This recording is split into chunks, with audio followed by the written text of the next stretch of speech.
Assalamualaikum warahmatullahi wabarakatuh.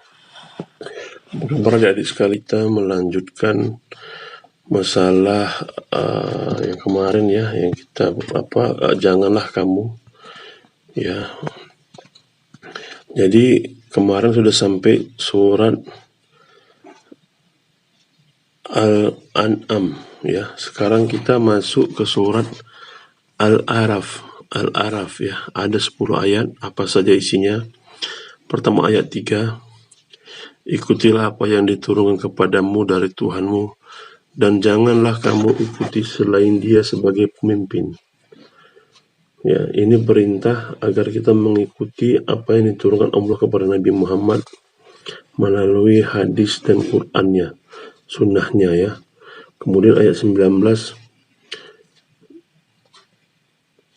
Oh, ini tentang Nabi Adam. Wahai Adam, tinggallah engkau bersama istrimu dalam surga, dan makanlah apa saja yang kamu berdua sukai. Tetapi janganlah kamu berdua dekati pohon yang satu ini. Apabila didekati, kamu berdua termasuk orang-orang yang zalim. Jadi ini kisah tentang tinggalnya Nabi Adam dan istrinya Siti Hawa di surga. Begitu pentingnya lah wanita bagi kita, sudah kodratnya. Bahkan Adam kesepian tinggal di surga tanpa teman. Diciptakanlah Hawa dari tulang rusuk. Kemudian begitulah hebatnya pengaruh wanita kepada kita.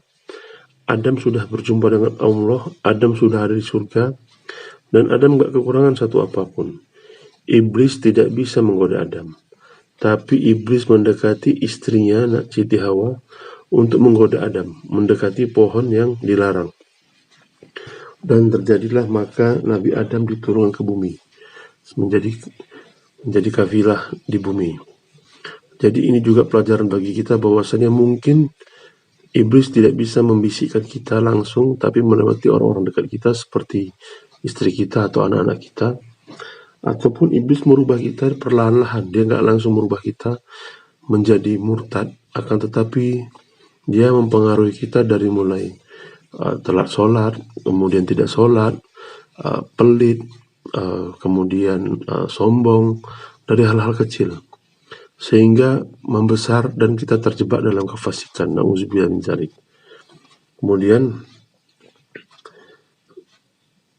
ayat 27, wahai anak cucu Adam, janganlah sampai kamu tertipu oleh setan, sebagaimana halnya dia telah mengeluarkan ibu bapakmu dari surga dan menanggalkan pakaian keduanya untuk memperlihatkan aurat keduanya. Sesungguhnya dia dan pengikutnya dapat melihat kamu dari satu tempat yang kamu tidak bisa melihat mereka. Sesungguhnya kami telah menjadikan setan-setan itu pemimpin bagi orang-orang yang tidak beriman. Di sini ya, pertama mengatakan bahwasannya setan itu penipu.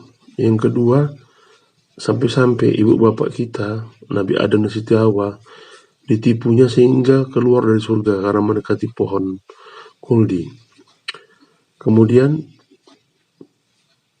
Allah mengatakan bahwasannya setan bisa melihat kita, kita tidak bisa melihat setan. Jadi kita nggak usah mengkaji-kaji gaib-gaib ya, seperti acara-acara televisi yang bisa melihat setan. Kemudian dia bilang, sesungguhnya setan ini adalah pemimpin bagi orang-orang tidak beriman. Kemudian ayat 56, dan janganlah kamu berbuat kerusakan di bumi setelah diciptakan dengan baik. Berdoalah kepadanya dengan rasa takut dan penuh harap. Sesungguhnya rahmat Allah sangat dekat kepada orang yang berbuat kebaikan. Kemudian kita dilarang merusak bumi. Jadi kalau niatnya bukan untuk kebaikan, contohnya menebang hutan, maka kita akan mendapatkan azab dan malapetaka baik di dunia maupun di akhirat. Tapi kalau memang itu untuk kebaikan, kemaslahatan umat, maka itu diperbolehkan setelah melakukan perhitungan yang benar.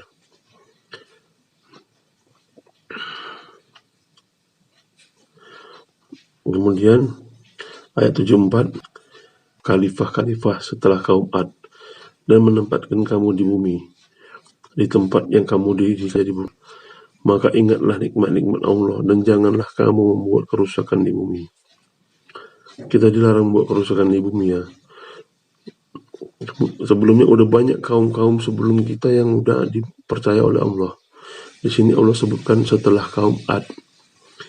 Jadi banyak kaum yang diciptakan oleh Allah bukan seperti kita, mungkin manusia yang lebih besar, yang lebih kuat.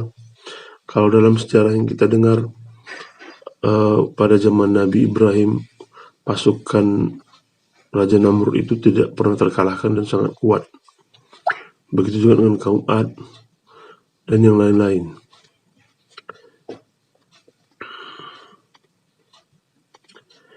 Dan kepada penduduk Madian kami utus Syuaib, saudara mereka sendiri. Dia berkata, wahai kaumku, sembahlah Allah, tidak ada Tuhan sembahan bagimu selain Dia. Sesungguhnya telah datang kepadamu bukti yang nyata dari Tuhanmu. Sempurnakanlah takaran dan kamu merugikan orang sedikit pun. Janganlah kamu berbuat kerusakan di bumi setelah diciptakan dengan baik. Itulah yang lebih baik bagimu jika kamu orang beriman. Janganlah kamu berbuat kerusakan di bumi. Ya, Allah mengulangi di surah ini dua kali, jangan kerusakan.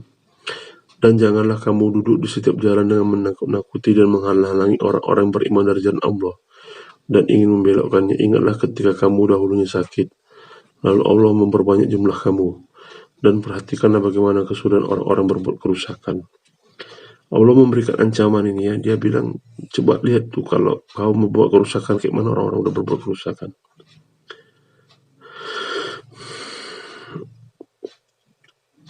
Ayat 150, dan ketika Musa telah kembali kepada kaumnya dengan marah dan sedih hati, dia berkata, alangkah buruknya perbuatan yang kamu kerjakan selama kepergianku.